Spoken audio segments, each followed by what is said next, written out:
Mr. Speaker, I have tried to get a copy of this report for a while now because I wanted to read and establish the full reasons. It has taken time, but nonetheless, I'll comment on a very specific thing that I wanted to say. You know, Mr. Speaker, we live in a country where, for whatever reason, saying bad things about institutions, about individuals that are in public office, seem to be the vogue thing.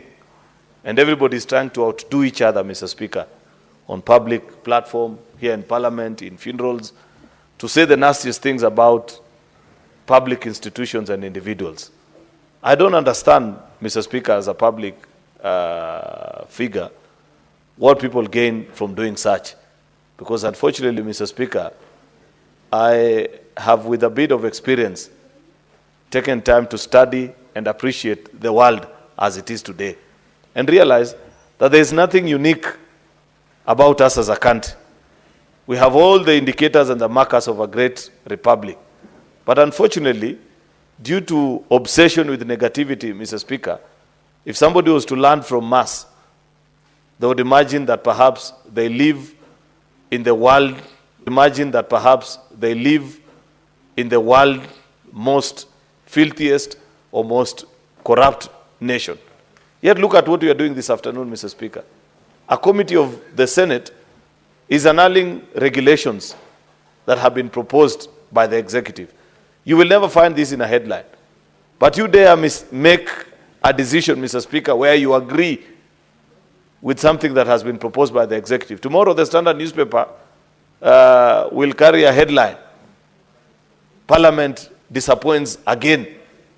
Social media critics, very useless people, Mr. Speaker, some of whom have absolutely no record of anything useful they've ever done in this life, but are very critical of this institution called Parliament, Mr. Speaker, simply because they hold a different view. And sometimes Parliament does things which in their wisdom, Mr. Speaker, consider to be right.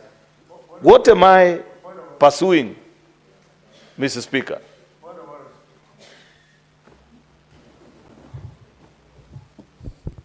Yes, Senator Boni Karwale. Mr. Speaker, I'm sorry to interrupt, but I just would like to request the Senator of Cheruiyot to consider withdrawing the unparliamentary remark that the people on social media are useless people. We have many people, including the President of the United States of America, is on social media. The President of Kenya has the biggest following on social media. I have a following running in millions on social media. We are not useless. Is it in order to use unparliamentary language against all of us who use social media, Mr. Speaker? Could he be asked to withdraw and apologize? Mr. Speaker, I know the Senator for Kakamega is an addict of social media and loves that space. Perhaps he may even have been scrolling his phone. That's why he didn't get my comments. I said there are some. That's very basic and elementary, which I'm sure my whip understands, that it is not a wholesome condemnation of everybody who uses social media.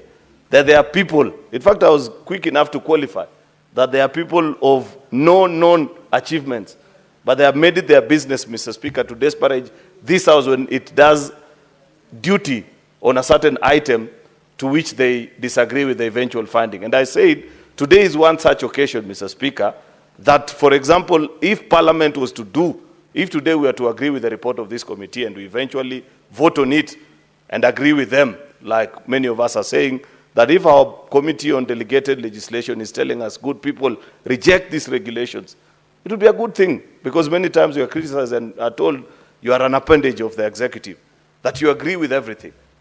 But there are many times, Mr. Speaker, that this House does great things. And it doesn't mean necessarily, Mr. Speaker, that disagreeing with the executive is a great thing. Agreeing with them also is equally as good, Mr. Speaker. Because Parliament is independent and it makes its decision based on what is in the best interest of the people that vote for you to come to this House, Mr. Speaker. Therefore, I want to request that on days such as this, Mr. Speaker, that Parliament flexes its muscles and sends a minister back to the drawing board and says, on this one we do not agree. Just like on other days we agree with them, Mr. Speaker, that it should be given equal prominence as they do.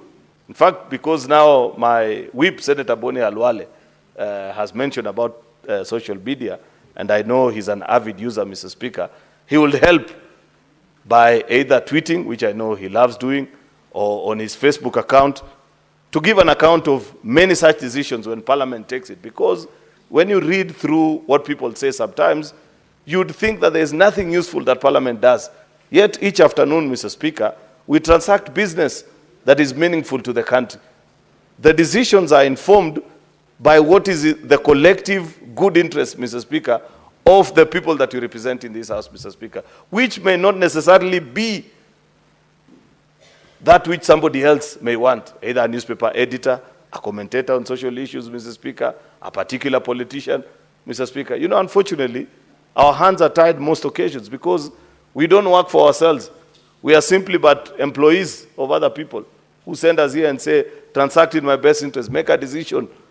This is a very important regulation, for example, because the climate change, Mr. Speaker, and environment management and coordination is a very topical issue globally.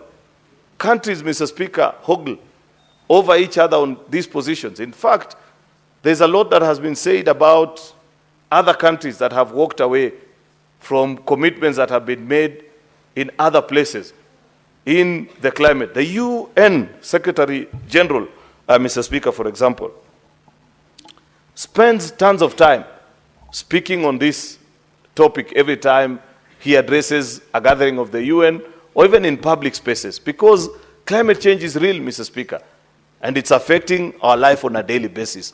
And that is why Parliament is telling the minister that you must do the right thing, that you must follow the laid down procedure, that we just amended the Statutory Instruments Act, Mr. Speaker, and drawn from the power granted by the Constitution, Mr. Speaker, have agreed that Parliament has the final say on this, that the people's representatives will either give you the nod, set the regulations, or disagree with you if you don't do it in accordance with the law. Public participation, Mr. Speaker, I want to say that Parliament, and I heard somebody say, I don't know who spoke about public participation, it is us as an institution that has failed the country. How can it be, Mr. Speaker, that 13 years after the promulgation, actually 15, this is 2025, after the promulgation of the new constitution, Mr. Speaker, for 3 terms of Parliament, we have been unable to pass legislation that guides public participation, Mr. Speaker. As such that institutions, public entities, county assemblies, judiciary, all these bodies, Mr. Speaker, are left groping in the dark, trying to establish what exactly is public participation. Citizens are fully aware about this, and many times when you make a decision, and it could be a decision even as simple as establishing a secondary school in a primary school ground, as is normally the case back in our villages. If you find a primary school that has a lot of space, many times you find the parents gather and they say, we want to establish. Therefore, we are calling upon you, our MP or senator or whoever, to help us establish an institution. Then another faction emerges and they say, no. We need to be consulted. We are the stakeholders. So citizens appreciate the importance of public participation, Mr. Speaker. But as Parliament, we haven't done justice to the country. I know there is a law before the National Assembly, Mr. Speaker, on public participation. And it has taken a while in our counterpart house. It will be important, Mr. Speaker, for us to conclude. Actually, it will be monumental failure on our part, Mr. Speaker, if we conclude this session of Parliament without a substantive law on public participation.